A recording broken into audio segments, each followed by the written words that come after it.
ఎన్నికల సమర శంఖం పూరించింది. ఈ నేపథ్యంలో శుక్రవారం నాడు ఎన్నికల మేనిఫెస్టోను విడుదల చేసింది.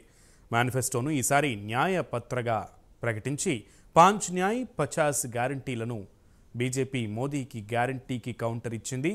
ఇక కాంగ్రెస్ న్యాయపత్ర వివరాలు ఇప్పుడు చూద్దాం.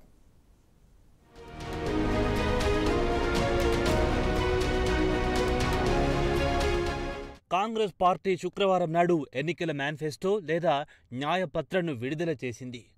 అధికారంలోకొస్తే ఆర్థికంగా వెనుకబడిన వర్గాల వారికి ఉద్యోగాల్లో, విద్యా సంస్థల్లో 10% కోటా ఇస్తామని హామీ ఇచ్చింది. అలాగే అన్ని కులాలు, మతాలకు ఎలాంటి తారతమ్యం లేకుండా వీటిని అమలు చేస్తామని తెలిపింది. బీజేపీ తాజాగా తెచ్చిన అగ్నిపథ్ను పూర్తిగా రద్దు చేసి దాని స్థానంలో సైన్యంలో నేరుగా సాధారణ రిక్రూట్మెంట్లు తీసుకుంటామని హామీ ఇచ్చింది. కర్ణాటక, తెలంగాణలో అమలు చేసిన మహాలక్ష్మి స్కీమ్ను అమలు చేస్తామని, పేద కుటుంబాలకు సంవత్సరానికి ₹1,00,000 ఆర్థిక సాయం అందిస్తామని, అలాగే జాతీయ స్థాయిలో కనీస వేతనం రోజుకు ₹400గా నిర్ణయిస్తామని, బీజేపీ ఎన్డీఏ ప్రభుత్వం తీసుకొచ్చిన జీఎస్టీ స్థానంలో జీఎస్టీ 2.0ను తీసుకొస్తామని కాంగ్రెస్ న్యాయపత్రలో హామీ ఇచ్చింది.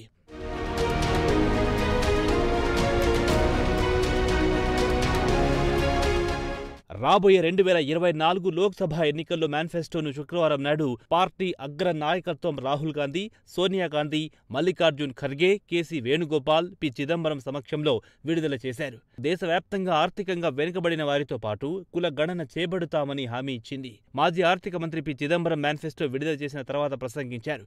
బీజేపీ పాలనలో ప్రజాస్వామ్యం మంటగలిసిందని మండిపడ్డారు. మోదీ పాలనలో దేశ ఆర్థిక వ్యవస్థ లేదా జీడీపీ 5.8% దాటలేదు. అదే కాంగ్రెస్ నేతృత్వంలో యూపీఏ పాలనతో పోల్చుకుంటే చాలా తక్కువని చిద్దు వివరించారు.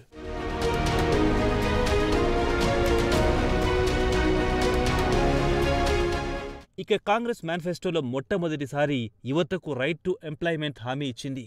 మేనిఫెస్టో విడుదల చేసిన తర్వాత కాంగ్రెస్ నాయకుడు రాహుల్ గాంధీ మాట్లాడుతూ, ప్రస్తుత ఎన్నికల సంగ్రామం ప్రజాస్వామ్యాన్ని రక్షించే వారికి మధ్య జరుగుతున్న ఎన్నికలని అన్నారు. ఇక 5 న్యాయ్ గురించి రాహుల్ మాట్లాడుతూ, యువ న్యాయ్, నారీ న్యాయ్, కిసాన్ న్యాయ, శ్రామిక న్యాయ్, హిస్సేదారీ న్యాయ్లని చెప్పారు.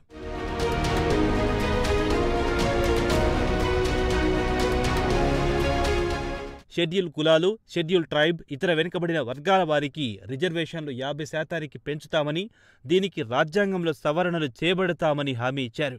ఆర్థికంగా వెనుకబడిన వర్గాల వారికి ఉద్యోగాలు, విద్యాసంస్థలు 10% రిజర్వేషన్ కల్పిస్తామని, అన్ని కులాల వారికి, అన్ని మతాల వారికి ఇవి వర్తిస్తుందని, ఎలాంటి తారతమ్యం ఉండదు. షెడ్యూల్ కులాలు, షెడ్యూల్ తెగల వారు, ఇతర వెనుకబడిన వర్గాల కోసం రిజర్వ్ చేసిన బ్యాక్లాగ్ ఖాళీలను ఏడాదిలోపు పూర్తి చేస్తామని న్యాయపత్రలో హామీ ఇచ్చింది కాంగ్రెస్ పార్టీ. ప్రభుత్వ ఉద్యోగాలతో పాటు ప్రభుత్వ రంగానికి చెందిన కంపెనీల్లో కాంట్రాక్ట్ ఉద్యోగులను తీసేసి వారిని రెగ్యులరైజ్ చేస్తామని హామీ ఇచ్చింది.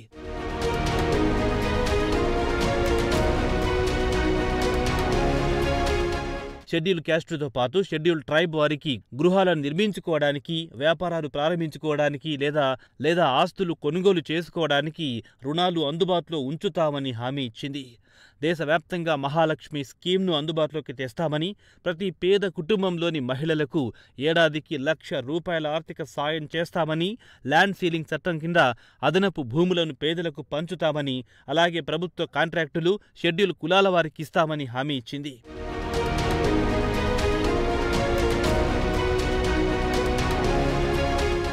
షెడ్యూల్ కులాలు, షెడ్యూల్ తెగలు, ఇతర వెనుకబడిన కులాల వారికి హయ్యర్ ఎడ్యుకేషన్ స్కాలర్షిప్ను రెట్టింపు చేస్తాం. అలాగే 25 ఏళ్లలోపు గ్రాడ్యుయేట్లు, డిప్లొమా హోల్డర్లకు 1 సంవత్సరం అప్రెంటిస్షిప్ గ్యారంటీ, పేదల కోసం రెసిడెన్షియల్ స్కూల్స్ నెట్వర్క్స్ను ఏర్పాటు చేస్తామని, ముఖ్యంగా షెడ్యూల్ కులాల వారికి, తెగల వారికి ప్రతి బ్లాక్ రెసిడెన్షియల్ స్కూల్ను విస్తరిస్తామని హామీ ఇచ్చింది. ప్రజల ప్రాథమిక హక్కులను గౌరవిస్తుందని తెలిపింది. మైనారిటీ విద్యార్థులకు విద్య, ఉపాధి, వ్యాపారాలు, సేవలు, క్రీడలు, కళారంగాల్లో ప్రోత్సహిస్తుంది. విదేశాల్లో చదువుకోవాలనుకునే వారికి మౌలానా ఆజాద్ స్కాలర్షిప్లను తిరిగి పునరుద్ధరిస్తామని హామీ ఇచ్చింది.